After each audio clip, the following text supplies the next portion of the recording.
You got your coffee today? I know we got problems in the world, but I want to make sure you got joy in your life. Are you serious? Get some joy, because Jesus is coming back, and he's coming back after the church, after the born again, after the redeemed, after those that have been washed in the blood. But many of you watching to me right now, thousands of you, are not ready. Are you saved? We've had people getting saved last night. 246 have been saved on this YouTube channel or my website at www.paulbegleyprophecy.com since February 1st. It's amazing what God's doing, but it won't do you any good if you're not saved.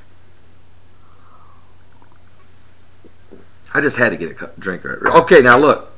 There's some stuff going on around the world. First of all, let me just touch base with you about some significant things happening. The Marines are preparing for a ground troop war for Libya. This is a report by CNN that hundreds of Marines are preparing for a Libya ground war. CNN is reporting it, and the President of the United States on 8 p.m. on June 22nd, 2011 will stand before the cameras and address the nation and the world, talking about the drawdown, the eventual slow drawdown in Afghanistan. He hopes to draw down at least 10,000 troops between now and the end of 2012. But at the same time, isn't it what he's really saying is he's going to redistribute those soldiers from Afghanistan now to Libya? It looks like a ground war is inevitable. We're going to talk about that because Muammar Gaddafi continues to defy and resist. And now China is getting involved. China is talking to the citizens, to what's called the rebel armies. And they're starting to try to find out if there's a connection there. So you got the United States and China both trying to team up, not together, but independently, to try to control Libya. What about Russia? Don't they care? This is getting to be a real hairy situation in the Middle East, but the Bible said it would be that way when you read the book of Daniel, chapter 11. Now, besides that, we got hundreds of dead fish. Matter of fact, I just want to thank Stephen of Oklahoma for getting me that information about these Marines preparing for battle in Libya and the reports coming from CNN. Also, hundreds of dead fish in Delco Lake Creek in Pennsylvania. I've got that information from Mike of New Jersey. Good report, Mike. And it's thousands of fish have washed up dead in a lake there at Delco Lake in Pennsylvania for no reason. No cause of death and no toxins in the water. Huh? Are you serious? Are we doing it again? Oh, it's not just there. Also, I received from Karen in Maryland, she's sent me information that there's hundreds of dead carp in Kingston Metro Park in a lake there in Michigan. So again, the Hosea prophecy continues to take place. Are you saved? Are you serious? They keep dying for no reason. Except the reason is found in Hosea chapter 4, verses 1, 2, and 3. It's sin, sin, sin. No mercy. No knowledge of God in the land, no truth, because of the swearing, the lying, the killing, the stealing, and committing adultery. God said the land is going to mourn. It's going to languish. There's a controversy with the Lord and us because of our sin. And what about Hong Kong? They've got a Scarlet Fever outbreak. Now, I've got some friends in Hong Kong. I've even got a partner in Hong Kong. There's people there that are watching every day. Right here on this Bible Prophecy channel. And Hong Kong has got hundreds of cases of scarlet fever, including 2 children have died yesterday from scarlet fever. I thought that was pretty well gone. But see, these pestilence, the Bible said it in Matthew 24, verse 7. Said there would be famines and pestilence and earthquakes in different places, including E. coli is still spreading. It's still spreading in Germany, people. It's not over. Don't go away just because the news media started talking about it. It's still spreading. And what about El Paso, Texas? They're still dying from the flu down there. It looks like it's H1N1. It still didn't go away. And did you see Michelle Obama's dancing in South Africa? Glad she's feeling good, because they're dying in Hong Kong. They're dying in other parts of the world, but I'm glad she's feeling good. What else is going on? And I'm not throwing off on Michelle Obama. She's got to do some work as it relates to, keeping up with what's going on with different people. Oh, what else? And Mike, thank you for the Scarlet Fever. That was Mike of New Jersey again, finding out about the Scarlet Fever issue. You won't hear about it. I don't know.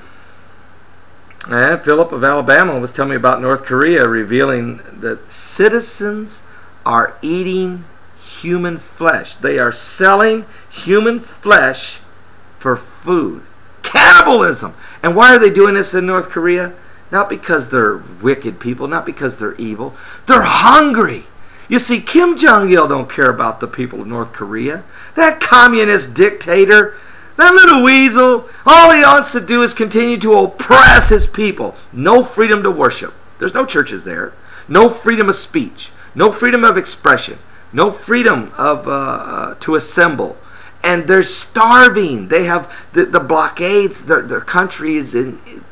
All he's worried about is making more nuclear warheads and threatening Japan and threatening parts of the world and threatening South Korea. This guy's a nuisance to society. We're ready to hammer Muammar Gaddafi deep into the bunkers. We're ready to jackslap President Assad over there in Syria for what he's doing. But what about Kim Jong-il? How long are we going to let this guy roam around just because China's got his back? Who cares? We've got to address the fact that people are eating flesh. They're literally eating each other and selling the parts. What's happening is a man killed. This is happening several times. Somebody kills someone, eats the corpse, and then sells the rest of the meat off as lamb. Do you understand? Blood's touching blood. And then you want to know why diseases are spreading. Can we just take a look? I'm going to come right back with a rundown of what's going on in the world and the Middle East, but I had to get these stories to you. Scarlet Fever in Hong Kong. Cannibalism in North Korea. Dead animals, dead fish. Are you saved? Are you serious, Paul? Are you? Yes. Matter of fact, Stephen of Oklahoma, he and I were talking about this United Nations thing. I'm just going to throw this out there one more time. The United Nations was founded on June 26, 1945. It was established there in San Francisco on June 26, 1945. This coming Sunday, June 26, 2011, will be the 66th anniversary of the forming of the body called the United Nations, which is actually the platform for the one world government or New World Order, or biblically we look at it as the beast, the system that would implement a one world currency, which would be called the mark of the beast. The only thing left that you need to help get established, you've got the groundwork already being laid for a one world currency with the collapse of the US dollar and the inflation rates and the high unemployment rates, and for the misery index that's the worst it's ever been. I don't know what people are thinking, but folks, we're in trouble. We're literally in trouble as a world. Look at Greece. They're rioting. Look at the nations. They're hungry. 26% of the world doesn't have clean drinking water. Food shortages. Locust swarms. Folks, what are we doing? Are you serious? But listen to this. You've got the platform for a one world currency now. The reason is there. Because of Spain, Portugal, Greece, Ireland, America, parts of Germany, and different countries of the world are flat broke, absolutely busted, and can't get out of it, and we're not going to fool ourselves. We're not going to dig out of it. While that's going on, the need for a one world currency is here. The platform for a one world government has been established 66 years ago, called the United Nations. What we need now to finish off the rise of the Antichrist and the mark of the beast is a one world religion. And folks, that foundation's being laid right now. It's called Chrislam. It's the blending of interfaithism. It's taking Christianity and blending it with radical Islam, with Muslim relief. The combination of Christianity and Islam is one religion. Now listen, on Sunday, June 26, 2011, in 50 churches across America, pastors are going to stand behind the pulpits of Christian churches, major churches, and read from the Quran. Why? This is the beginning, the forming, this called sharedfaith.org. You can go to sharedfaith.org. You'll see the list of 50 churches from 26 different states across America. There was 21 of you. I asked, can somebody get me a list? 21 people sent me the full list yesterday. Amazing. I'm going to talk about that in a little bit. But what basically, if you just want to see the list, I could read all the names of the churches, but why don't you do this? Just go to Shared Faith, sharedfaith.org. Just go there. Because there you'll get the list. Let me just double check that. Excuse me, I said Shared Faith. It's faithshared.org. Faithshared.org. Go there right now. You'll see the 50 different churches that are going to read from the Quran. This is the forming of the one world religion. This is how the false prophet comes to rise.